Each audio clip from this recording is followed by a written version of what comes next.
Negara mana yang aman kira-kira kalau nuklir meledak? Ya, lalu orang mulai bikin negara nomor 1 ini yang aman, nomor 2 ini yang aman. Menurut saudara, di mana yang aman? Apa yang membuat saudara aman hari-hari ini? Kalau sesuatu terjadi, kira-kira saudara pernah nggak berpikir kalau sesuatu terjadi saya mau lari kemana ya? Pernah nggak? Yang pernah, saya juga pernah. Mau lari kemana saudara? Kalau memang sudah waktunya mau kiamat, kalau memang sudah waktunya, memang sudah harus digenapi firman Tuhan, kita mau lari kemana?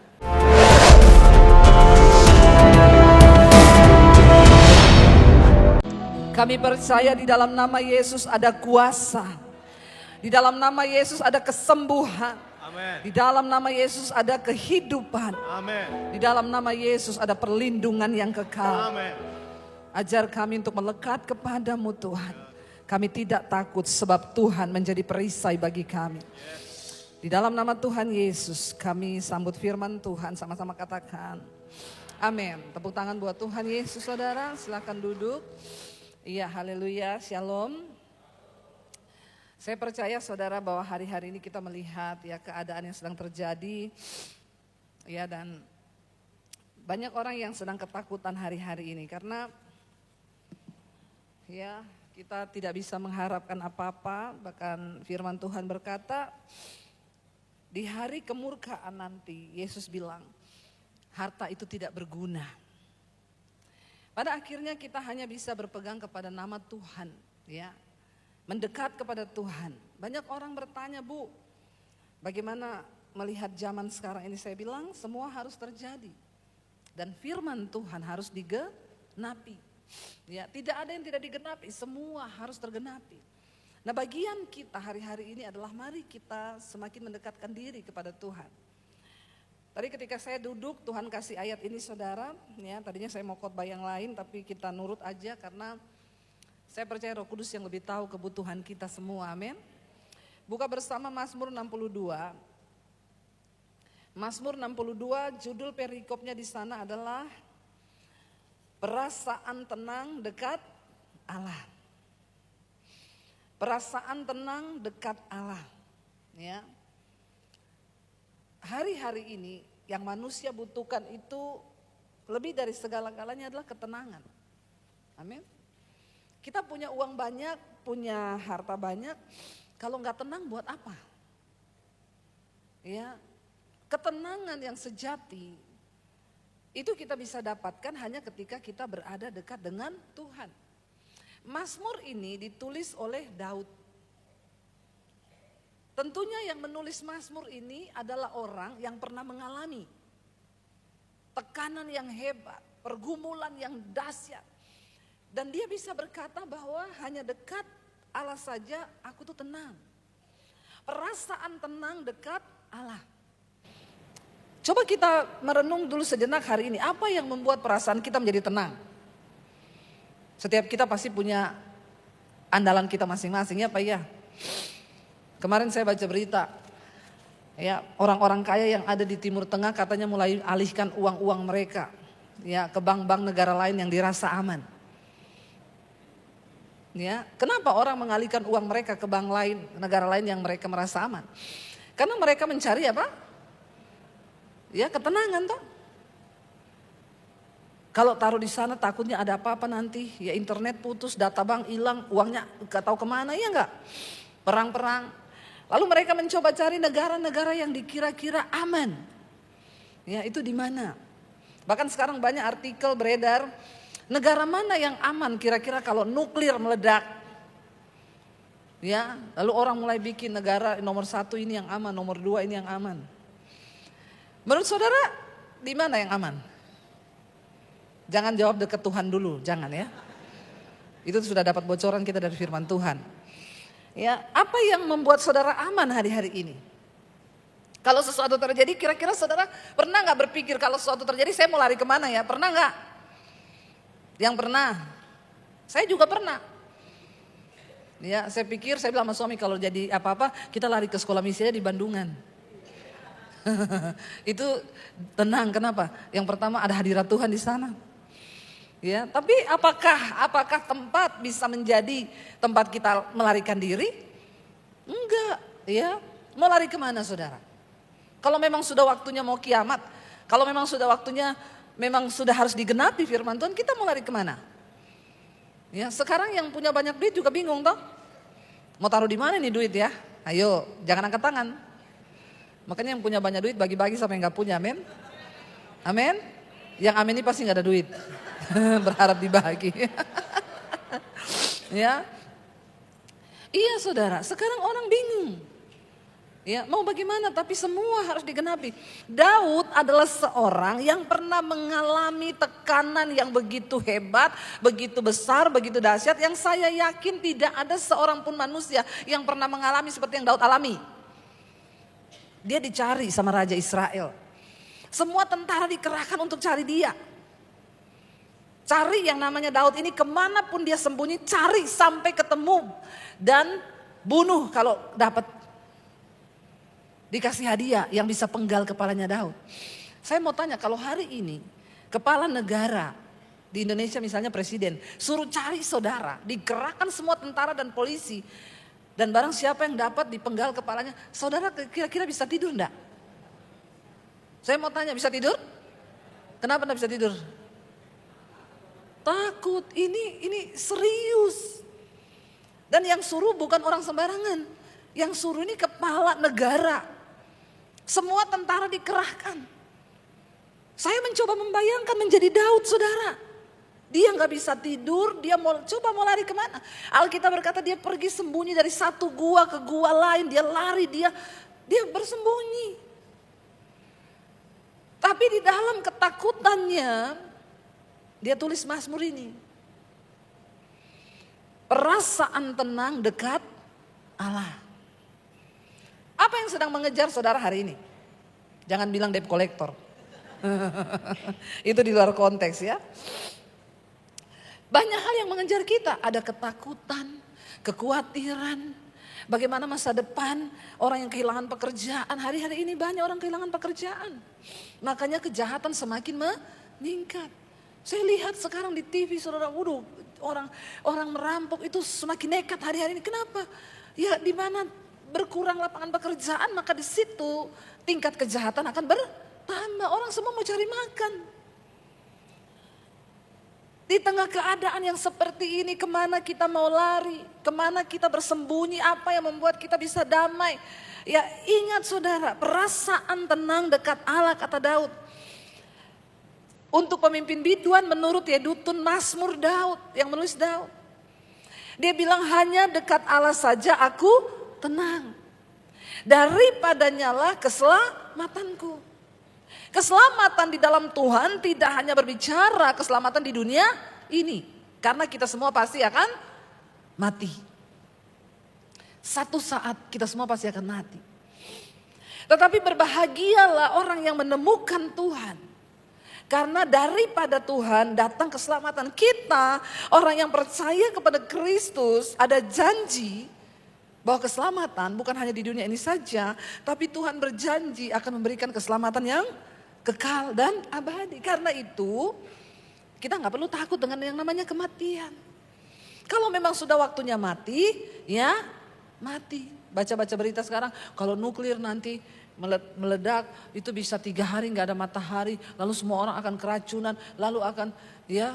Saya ketemu beberapa orang, saya coba bertanya, ya jawabannya sih beda-beda. Kalau yang banyak utang ngomong gini, kalau saya berdoa Bu, segera saja kiamat. Supaya utang saya lunas. Ya, karena sekarang ini saya sudah seperti kiamat hidup saya. Tiap hari dikejar-kejar. Ya, ada sebagian yang berkata ya jangan dululah Bu ya, saya ini belum siap. Ada yang macam-macam orang. Tapi kita harus percaya bahwa yang terburuk sekalipun terjadi, kematian sekalipun, ada jaminan keselamatan di dalam nama Tuhan Yesus. Amin. Jadi kita tidak perlu takut. Karena Yesus menjamin keselamatan kita. Ayat yang berikutnya dikatakan, hanya dialah gunung batuku dan keselamatanku, kota bentengku, aku tidak akan goyah. Tuhan itu gunung batu. Orang kalau berlindung tuh cari gunung-gunung saudara ya. Karena gunung itu kokoh, gunung itu kuat. Tapi gunung yang kokoh satu saat bisa meletus. Ya. Kalau Allah menjadi gunung batu perlindungan kota benteng kita, dikatakan maka kita tidak akan goyah. Dunia berubah, dunia digoncangkan. Karena Alkitab berkata memang satu saat lagi kata Tuhan, aku akan menggoncangkan bukan hanya bumi saja tetapi langit juga. Supaya tertinggal satu umat yang tidak tergoncangkan. Ya, kalau bukan bumi saya digoncang, langit juga, bayangkan saudara. Tapi tujuan Tuhan supaya tertinggal umat yang tidak tergoncang. Saya berdoa setiap kita malam ini menjadi umat yang tidak tergoncangkan. Apapun yang akan terjadi, kita percaya di dalam nama Yesus. Daud sempat bertanya, dia berkata begini saudara. Berapa lamakah kamu hendak menyerbu seseorang? Dia diserbu, semua orang pengen bunuh dia. Kamu hendak meremukkan dia, hai kamu sekalian. Seperti terhadap dinding yang miring, terhadap tembok yang hendak roboh. Daud menggambarkan keadaan itu sudah seperti tembok yang miring. Rasanya tidak ada tempat dia berlindung yang aman. Dia bahkan bertanya sampai berapa lama lagi aku akan ada dalam seperti ini. Sampai berapa lama lagi kamu akan meremukkan orang seperti yang sudah tembok yang mau roboh. Artinya udah gak ada kekuatan Daud. Mereka yang hanya bermaksud menghempaskan dia dari kedudukannya yang tinggi. Mereka suka kepada dusta, dengan mulutnya mereka memberkati. Tetapi dalam hatinya mereka mengutuki, kata Daud. Tetapi Daud berkata begini, dia ulangi lagi apa? Hanya pada Allah saja kiranya aku tenang. Sebab daripadanya lah harapanku. Saudara, kalau ada dalam kegelisahan, khawatir hari-hari ini, nyanyikan pujian itu. Hanya dekat Allahku.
Selamanya.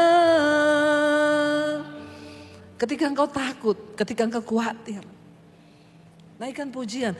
Hanya dekat Allahku. Rasa tenang. Hatiku Tuhan, Engkau sertai jalanku. Sepanjang hidupku. Sepanjang hidupku. Sampai di situ saudara. Ketika engkau mulai naikkan pujian, ada damai sejahtera yang mengalir di hatimu. Amin. Hati saya tenang, damai. Kita bersyukur jadi orang yang percaya kepada Tuhan. Kita naikkan pujian, hadirat Tuhan turun. Dan itu yang Daud maksud. Hanya dekat Allah saja aku tenang. Sebab daripadanya lah harapanku. Tidak ada manusia yang bisa memberikan harapan pada kita hari-hari ini. Saya ketemu seseorang, dia bilang, Bu Debbie, saya ini lagi dalam kesusahan. Dulu saya ini kaya Bu, waktu saya kaya semua orang datang sama saya, keluarga datang. Keluarga menghampiri, keluarga memuji, mendekat, menjilat. Tapi waktu saya miskin, semua menghilang. Semua gak ada. Saya bilang, ya itulah dunia Bu. Welcome to the jungle. Iya enggak saudara? Ya, makanya kalau kita ini lagi jadi siapa-siapa, ya jangan terlalu percaya kepada semua yang mendekat. Karena semua orang datang dengan motivasinya masing-masing. Semua orang mendekat itu membawa kepentingannya masing-masing. Ya, jadi orang tuh biasa-biasa aja. Tapi sama Tuhan itu yang luar biasa. Saya bilang ibu, memang dunia ini begitu. Makanya ibu jangan berharap terlalu kepada orang lain. Ketika engkau susah, tidak usah berharap keluarga akan tolong kau. Ketika engkau susah, nggak usah berharap bahwa itu orang kaya, dia pasti tolong saya. Dia bilang sama saya, nggak ada bu, bahkan orang gereja bu, nggak ada yang datang sama saya. Saya bilang nggak usah berharap orang gereja juga. Karena semua manusia. Saya bilang datang di kaki Tuhan. Kau pasti tidak akan kecewa. Kalau kau datang sama manusia, manusia mengecewakan. Ya. Jangankan bicara minta tolong ratusan juta. Apalagi miliar. Hari ini orang datang sama saudara pinjam uang 5 juta, saudara kasih enggak? Siapa yang kasih, angkat tangan? Kalau ada? Belum tentu kalau ada dikasih. Ya, kalau dia bilang yang ada berapa? Enggak gampang saudara. Ya. Hari-hari ini makanya Alkitab bilang jangan berharap pada manusia. Karena manusia pasti mengecewakan. Udah tahu kecewa pasti masih coba juga. Jangan dicoba, Alkitab sudah ngomong berharap pada manusia itu pasti mengecewakan. Kita baca ayatnya coba ya. Mazmur 118 ayat yang ke-9. Mazmur 118 ayat 8 dan ayat yang ke-9. Mazmur 118 ayat yang ke-8. Ayat yang kedua, ayat yang ke-8. Ayat yang baca bersama di situ. Lebih baik berlindung pada Tuhan daripada percaya pada manusia. Lebih baik berlindung pada Tuhan daripada percaya kepada para bangsawan. Jangan berharap pada manusia. Lebih baik engkau percaya pada Tuhan, berlindung pada Tuhan daripada percaya atau berharap kepada manusia. Bahkan kepada bangsawan sekalipun. Amin. Taruh harapan kita hanya kepada Tuhan. Sebab Tuhan tidak akan pernah mengecewakan. Manusia mengecewakan. Makanya banyak orang datang sama saya. Bu saya tuh kecewa loh. Bu saya pikir dia bisa tolong. Saya bilang kau gak baca Alkitab? Udah baca belum tuh Alkitab? Alkitab bilang, Tuhan bilang manusia itu mengecewakan. Kok baru tahu kemana aja lu? Ya udah tahu Alkitab bilang manusia mengecewakan. Coba lagi pergi pinjam uang sama iparmu. Coba pinjam uang mertuamu, coba pinjam uang tetanggamu, coba berharap pada Tuhan. Karena kau pasti kecewa kalau kau harapkan manusia. Mau dia orang gereja, mau dia pendeta, mau siapapun. Ya, karena manusia itu bukan Tuhan. Pendeta juga bukan Tuhan. Ya, jangan saudara. Lebih baik berlindung pada Tuhan daripada percaya kepada manusia. Lebih baik berlindung pada Tuhan daripada percaya kepada para bangsawan. Biar bangsawan lagi, jangan kau harapkan. Taruh imanmu hanya kepada Tuhan. Sebab Tuhan tidak pernah mengecewakan. Jangan kecewa. Saya bisa melihat di sini muka-muka yang banyak kecewanya. Ya, banyak kecewa saya ini, ibu saya kecewa sama iparku, kecewa sama mertuaku, kecewa sama. Lagian kau enggak baca Alkitab. Ya. Daud berkata, hanya dialah gunung batuku, keselamatanku, kota bentengku, aku tidak akan goyah. Pada Allah ada keselamatanku dan kemuliaanku, gunung batu dan kekuatanku, tempat perlindunganku ialah Allah. Percaya kepadanya setiap waktu hai umat. Dan dia katakan di sana apa? Curahkanlah isi hatimu di hadapannya. Allah ialah tempat perlindungan kita. Kalau mau curhat sama siapa? Bilang kanan kirimu, gak usah curhat sama manusia, curhat sama Tuhan. Ada ayatnya ini, ada ayatnya. Curahkanlah isi, itu namanya mencurahkan isi. Jangan curahkan isi dompet. Karena dompetmu tidak ada isinya. Ya, tempat kita mencurahkan isi hati kita hanya kepada Tuhan. Curahkanlah isi hatimu kepadanya. Jangan curhat sama mertua. Nggak usah curhat sama menantu, nggak usah curhat sama anak, nggak usah curhat sama ipar. Karena ipar adalah maut. Jangan tepuk tangan. Mertua adalah maut, semua kau bilang maut. Ternyata kau yang membawa roh bertobat. Iya, ayat ini dengan jelas berkata, percayalah kepada Tuhan setiap waktu. Waktu kau lagi sakit percaya, waktu kau gelisah percaya, waktu kau takut percaya, waktu kau khawatir percaya. Nyanyi saja. Saya pernah cerita dulu, waktu kita sama suami saya ya, gak punya duit. Suami saya pulang doa pagi nyanyinya, hatiku percaya. Saya bilang kenapa panjang banget antara percaya dan tidak. Karena pergumulannya berat. Dia masuk ke rumah nyanyi, hatiku percaya. Saya tuh lucu, saya ketawa sama suami saya itu. Ya nggak gitu juga, ya enggak apa-apa tuh. Kan ini pergumulanku sama Tuhan katanya. Antara percaya dengan tidak ini. Besok mau bayar tagihan, duit tidak ada. Jadi nyanyi, hatiku percaya. Ya, kenapa? Antara percaya dan tidak. Mempercayai Tuhan memang agak sulit karena Tuhan itu tidak kelihatan. Tapi iman adalah bukti dari semua yang belum kita lihat. Makanya untuk ikut Tuhan harus pakai iman. Percayalah kepadanya setiap waktu, bukan cuma dikatakan percayalah kepadanya waktu kau baik, waktu kau banyak uang, waktu kau sehat, enggak. Di setiap waktu musim hidup kita. Karena hidup ini tidak semua enak terus. Hidup ini gak tertawa terus, nanti gila. Ya, kalau kau tertawa terus gila enggak? Gila. Ya pergi pulang tetanggamu bilang gila itu orang. Ya ketawa terus. Ya tapi juga jangan menangis terus, amin. Nah itu apa itu? Ya berjaga-jaga dibilang.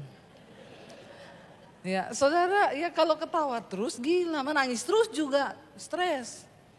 Hidup ini ada menangisnya, ada ketawanya. Tapi dalam segala waktu Alkitab bilang percayalah kepada Tuhan. Dan curahkan isi hatimu di hadapannya. Allah ialah tempat perlindungan kita. Jadi tempat terbaik untuk curhat itu sama Tuhan. Ya. Kalau kau merasa perlu curhat sama manusia, ya curhat sama suami, ibu-ibu, amin. Tempat terbaik curhat itu juga sama suami. Boro-boro dibocorkan, didengar saja tidak. Iya enggak ibu-ibu? Amin lagi.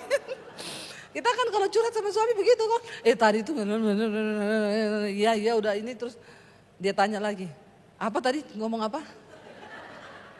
Enggak usah saya bilang, karena yang penting saya sudah curhat. Ya karena wanita itu cuma butuh curhat toh. Enggak butuh didengar toh. Yang penting curhat. Ya, dan ayat ini bilang bahwa curahkanlah isi hatimu kepada Tuhan. Ada masalah, gak usah lari sama orang. Gak usah konseling sama pendeta, konseling terus urusanmu. Saya tuh kalau ada orang konseling, saya tanya dulu, kau ini sudah baca Alkitab atau belum? Kenapa kau konseling? Karena kau tidak pernah baca Alkitab. Kalau kau baca itu Alkitab, sudah ada semua jawabannya di situ, amin apa amin? Ya.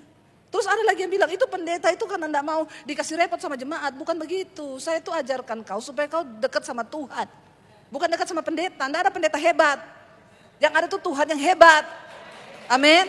Dengan imanmu yang hebat.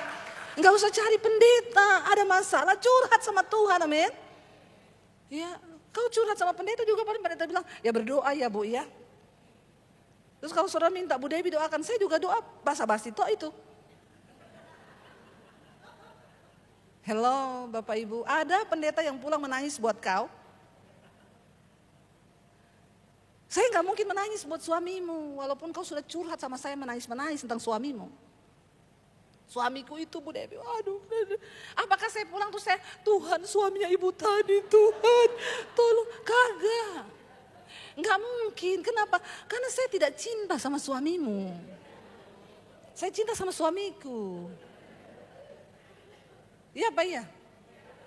Doa yang benar itu doa yang lahir dari hati yang hancur. Dan gimana hati kita hancur waktu kita tuh sayang sama orang itu, ya enggak? Makanya Tuhan Yesus bilang kepada ibu-ibu yang menangisi dia waktu dia disalib, Tuhan bilang, Bu, enggak usah kau tangisi aku, tangisi dirimu dan keluargamu sendiri. Amin. Tangisi dirimu, tangisi keluargamu, tangisi suamimu.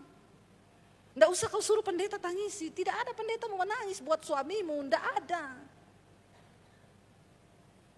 Cuma saya kali pendeta yang bisa ngomong begini ya. Saya buka kartunya ya. Karena memang sesuai firman Tuhan enggak bisa. Saya akan menangis buat orang yang saya cintai. Saya enggak bisa menangis atau secara universal, Tuhan biar hujan pertobatan tercurah, itu bisa. Tapi tangisi suamimu, Tuhan Pak Bambang, Tuhan Pak Agus, enggak mungkin. Pak Joni, Tuhan enggak mungkin. Tuhan Pak Berto, Tuhan enggak. Pak Berto yang tangisi Bu Yuli. Karena suaminya Bu Yuli, Pak Berto. Saya tidak, saudara, tidak, enggak akan saya menangis. Jadi tolong mengerti kebenaran firman Tuhan. Kalau engkau pengen ingin curhat, benar-benar curhat sama Tuhan. Tuhan itu hidup, Tuhan itu ada, Tuhan itu menjawab doamu, Tuhan itu sanggup melakukan mujizat atas hidup kita, amin. Manusia terbatas, pendeta terbatas. Kalaupun dia doakan cuma ngayam-ngayami aja. Tapi kan itu membodohi. Kalau saya suruh Bu berdoa, pulang tutup pintu, masuk kamar tutup pintu, ibu nangis Bu sama Tuhan. Itu yang bikin hati Tuhan luluh. Itu yang Tuhan dengar Bu. Daripada ibu minta saya doa, ibu pulang berlutut di tempat tidur menangis sama Tuhan. Itu yang menggetarkan hati Tuhan. Karena ada seorang anak yang datang mencari dia dengan bercucuran air mata. Karena tidak ada just tip doa. Enggak ada ya? Enggak ada kan? Enggak ada. Tuhan Yesus bilang pergilah kepada pendeta, mintalah untuk didoakan. Enggak. Yesus bilang kalau kau berdoa masuk kamar, tutup pintu. Berdoa kepada Bapamu dari tempat yang tersembunyi. Dan Allah yang ada di tempat yang tersembunyi akan menjawab doamu dari tempat yang tersembunyi. Diam-diam saudara. Bangun jam 3 pagi doa, berlutut di kaki Tuhan, cari Tuhan, ya sembahyang sama Tuhan, hancur hati. Kekuatan kita hari-hari ini cuma nangis di hadirat Tuhan, itu saja. Waktu kau takut nangis, waktu kau ada masalah nangis, waktu kau benci sama siapa nangis sama Tuhan, waktu kau difitnah nangis sama Tuhan. Orang yang banyak nangis, mereka akan menemukan kekuatan yang dari Tuhan. Hari-hari ini kita harus banyak nangis. Makanya Yesus bilang, berbahagialah ya mereka yang menangis. Sebab mereka yang akan dihiburkan oleh Tuhan. Ya, biar hari-hari ini kita banyak nangis. Apapun nangis aja sama Tuhan, nangis. Nangis bersyukur, nangis bahagia, nangis menderita, nangis apapun nangis aja sama Tuhan. Ya, banyak nangis. Jadi Daud berkata percayalah kepada Tuhan, lebih baik kita percaya kepada Tuhan daripada berharap kepada manusia. Saya berdoa supaya hari-hari ini saudara mari kita kuatkan iman kita. Kita sedang ada di pertempuran rohani hari-hari ini. Keadaan zaman akan menyeret iman kita. Belum lagi timbul pengajaran-pengajaran yang menyesatkan hari-hari ini. Ya, banyak yang komen di khotbah-khotbah saya ya. Yang berkata Bu Debbie ini salah ngajar. Kita ini orang Kristen sudah ditebus, biar mau berdosa juga kita tetap masuk sorga. Enak sekali. Enak sekali ini pengajaran. Memang Tuhan sudah bilang di akhir zaman akan muncul pengajaran-pengajaran yang menyesatkan. Yang enak bagi telinga. Guru-guru palsu akan datang untuk menyesatkan banyak orang. Sehingga mereka bebas mau dosa, mau homo, mau lesbi, mau selingkuh, mau kepahitan. Terus saja yang penting sudah selamat. Seperti apa itu pengajaran yang seperti itu? Kasih karunia itu mahal, makanya kita harus menghormati kasih karunia itu. Itu bukan hal main-main. Kita harus berjuang hidup dalam kekudusan. Tidak gampang, tapi berjuanglah sampai di garis akhir. Ya, ayo biar mata kita hari-hari ini tertuju kepada Tuhan. Jangan takut saudara, bilang kanan kirimu, jangan takut. Mendekatlah kepada Tuhan. Karena dalam nama Yesus itu ada keselamatan. Kita bangkit berdiri bersama, kita nyanyi lagu pujian tadi. Mari kita tutup mata dalam hadirat Tuhan saudara. Biar pengakuan ini keluar dari mulut kita. Katakan, Tuhan, tidak ada tempat lain untuk kami boleh mendapatkan ketenangan hari-hari ini selain mendekat kepada Tuhan. Ampuni kalau mungkin kami sempat mengandalkan harta, kekuatan, jabatan, kenalan atau apapun yang kami miliki. Ampuni kami Tuhan. Kami tahu hanya dekat Allah saja kami akan tenang. Beri ketenangan buat setiap kami anak-anak-Mu hari ini Tuhan. Bawa kami mendekat kepada Tuhan. Tarik kami Tuhan di dalam kasih-Mu. Supaya kami semakin lebih lagi dekat dengan Tuhan. Supaya kami dikuduskan hari-hari ini Tuhan. Bawa kami mendekat kepada Tuhan. Anak-anak kami, bawa mereka mendekat kepada Tuhan. Keluarga kami, bawa mendekat kepadamu Tuhan. Engkau yang sanggup menarik semua manusia datang kepadamu. Kami berdoa hari ini Tuhan di tengah keadaan yang semakin tidak menentu. Jangan biarkan iman kami goyah. Tapi bawa kami dan kami mau untuk mempercayai Tuhan. Lebih baik percaya kepada Tuhan daripada berharap kepada manusia. Ajar kami berharap hanya kepadamu Tuhan. Kita siapkan hati untuk masuk dalam perjamuan kudus. Perjamuan kudus membawa kita menyatu dengan Tuhan. Perjamuan kudus membawa kita bersatu dengan tubuh Kristus. Biar hari ini saudara, kita lebih lagi melekat dengan Tuhan. Mari renungkan hidup kita sebelum kita terima perjamuan kudus. Kalau ada dosa, bereskan di hadapan Tuhan. Dan katakan, Tuhan, kami mau bertobat. Kami tidak ingin menyia-nyiakan tubuh dan darah-Mu Tuhan. Pengorbanan-Mu yang sudah Engkau beri buat kami.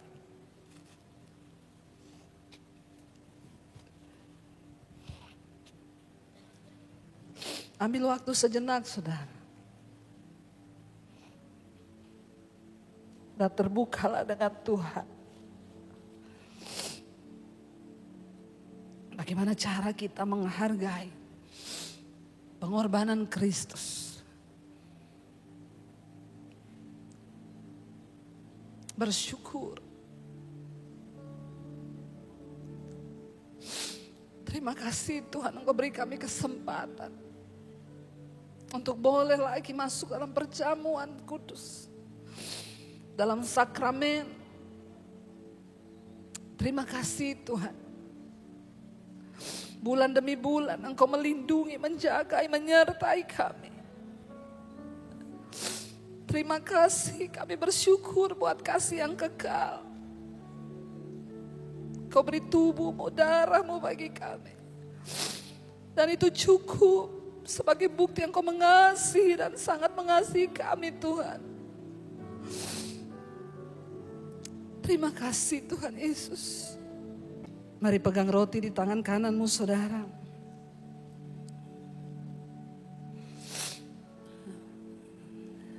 Terima kasih buat tubuh-Mu Kristus yang terpecah bagi kami. Terima kasih buat pengorbanan. Kami tahu kami dipersatukan dengan Tuhan lewat kematian. Angkat tinggi roti di tangan kananmu saudara. Bukankah roti yang kita pecah-pecahkan ini adalah persekutuan dengan tubuh Kristus?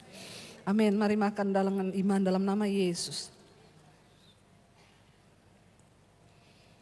Terima kasih Tuhan. Angkat cawan di tangan kananmu. Kami bersyukur buat darah yang tertumpah. Darah perjanjian baru yang dimateraikan oleh darah Kristus. Terima kasih buat darah yang mematahkan kutuk kematian, kutuk kebinasaan. Terima kasih buat darah yang memutuskan kutuk kemiskinan, kutuk turun-temurun. Terima kasih buat darah yang tercurah, yang menghapus dosa kami, yang menghapus dosa anak-anak kami, keluarga kami. Karena kami tahu Tuhan, Engkau mati bukan hanya untuk kami. Hari ini kami mengingat nama saudara-saudara kami yang belum bertobat.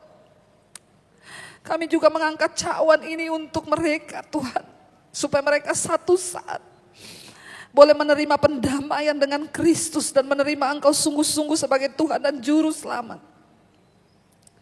Terima kasih buat cawan pengucapan syukur ini Tuhan. Saudara, bukankah cawan pengucapan syukur yang atasnya kita ucapkan syukur adalah persekutuan kita dengan darah Kristus. Amin, dalam nama Yesus. Terima kasih Tuhan. Kita percaya Bapak Ibu, hari-hari ini kita harus semakin membangun iman kita dalam Tuhan. Dan mari kita sama-sama berdoa. Terima kasih Tuhan, kami mengucap syukur buat malam ini. Kami tahu firman-Mu sudah Engkau sampaikan bagi kami. Engkau berbicara bagi kami malam ini, bukan apa yang hamba-Mu persiapkan, tapi kebutuhan yang Tuhan mau untuk kami dengar. Bahwa di tengah-tengah keadaan dunia yang sudah tidak menentu, hanya ada ketenangan yang pasti dalam hadirat Tuhan. Bahwa kami hari-hari ini semakin melekat kepada Tuhan. Bahwa kami hari-hari ini semakin dekat dengan Engkau, cinta akan hadirat-Mu Bapa. Karena hadirat-Mu itu yang memberikan kami kekuatan. Hamba berdoa untuk setiap anak-anak-Mu yang ada dalam persoalan pergumulan yang berat. Kami tahu kepada siapa kami harus datang. Kami tidak perlu mencari orang tua, tidak perlu mencari keluarga, tidak perlu mencari pendeta. Kami tahu alamat yang pasti untuk kami datang adalah duduk di kaki Tuhan. Sebab Engkaulah tempat kami mencurahkan semua isi hati kami. Karena di dalam Engkau ada pengharapan yang pasti, ada keselamatan, ada perlindungan, dan ada jawaban doa-doa kami. Terima kasih Tuhan, kami bangga punya Allah seperti Engkau. Kami berdoa mengangkat tangan bagi bangsa kami Indonesia. Tuhan, hanya kepadamu kami bawa bangsa ini Bapa. Kalau bukan karena tangan Tuhan yang menjaga, menopang bangsa ini Tuhan, kami tahu semuanya akan menjadi sia-sia. Sia-sia usaha para penjaga jika bukan Tuhan yang menjagai bangsa kami di tengah semua keadaan yang terjadi. Kalau Indonesia masih ada sebagaimana kami ada, kami tahu semua karena anugerah Tuhan. Karena itu kami berdoa buat bangsa ini, mulai dari pemerintah, dari presiden, wakilnya, seluruh jajaran kabinet, para pejabat yang ada. Tuhan, beri roh takut akan Tuhan di hati mereka, supaya mereka sungguh-sungguh berdiri bagi kepentingan bangsa dan rakyat di atas bangsa ini. Kami berdoa Tuhan bagi bangsa Indonesia. Roh takut akan Tuhan tercurah atas pemerintahnya, sehingga setiap keputusan yang diambil berdasarkan dari tuntunan Tuhan saja. Dijauhkan dari bangsa kami segala dosa, karena dosa akan menjadi noda bagi bangsa. Ampuni bangsa kami Tuhan. Ampuni para pejabat yang tidak melakukan seperti sesuai yang Tuhan mau. Pegang kendali atas bangsa kami Tuhan. Biar ada kedamaian, ketentraman buat TNI dan Polri Tuhan. Mereka boleh bekerja bersama-sama. Kami patahkan segala roh-roh perpecahan di dalam nama Tuhan Yesus. Satukan bangsa kami Tuhan, supaya kami boleh bersama-sama Tuhan di atas bangsa ini berdiri. Kami hanya menyerahkan bangsa ini ke dalam tangan Tuhan. Engkau yang pegang kendali buat Indonesia. Diberkati tanahnya, diberkati udaranya, airnya, rakyatnya.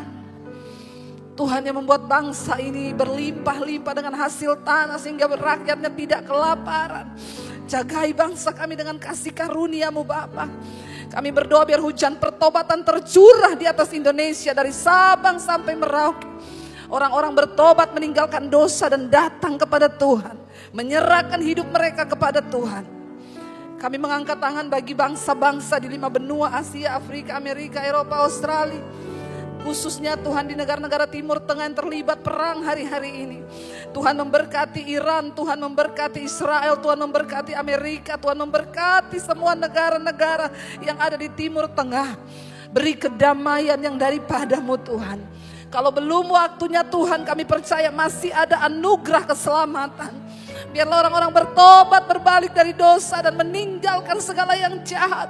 Biar ada kedamaian dan perdamaian Tuhan. Sehingga ada kesempatan semakin banyak orang bertobat. Karena kami tahu Tuhan tidak berkenan pada kematian orang fasik, tetapi pada pertobatan dan pertobatannya. Kami berdoa biar belas kasihan-Mu tercurah. Terima kasih Tuhan. Dan semua persoalan kami, semua pergumulan kami masing-masing dalam rumah tangga, pekerjaan, sakit penyakit, keuangan, apapun yang sedang kami gumuli, kami tahu Tuhan yang lebih tahu bahkan daripada diri kami sendiri. Kami hanya menyerahkannya kepada Tuhan, Engkau yang pegang kendali Tuhan. Karena manusia tidak sanggup, hanya Tuhan yang sanggup memberikan pertolongan tepat pada waktumu. Terima kasih Tuhan buat berkat anugerah yang tercurah dalam hidup kami. Karena itu buka hati dan tanganmu saudara. Terimalah kiranya berkat, rahmat, anugerah dari Allah Bapa, cinta kasih dari Tuhan Yesus Kristus, penyertaan Allah Roh Kudus akan menyertai kita mulai hari ini, bahkan sampai kali yang kedua Tuhan Yesus datang menjemput setiap kita. Dan nama kita tercatat di dalam kitab kehidupan. Dalam nama Tuhan Yesus, yang percaya diberkati Tuhan katakan bersama, amin, amin, amin. Tuhan Yesus memberkati.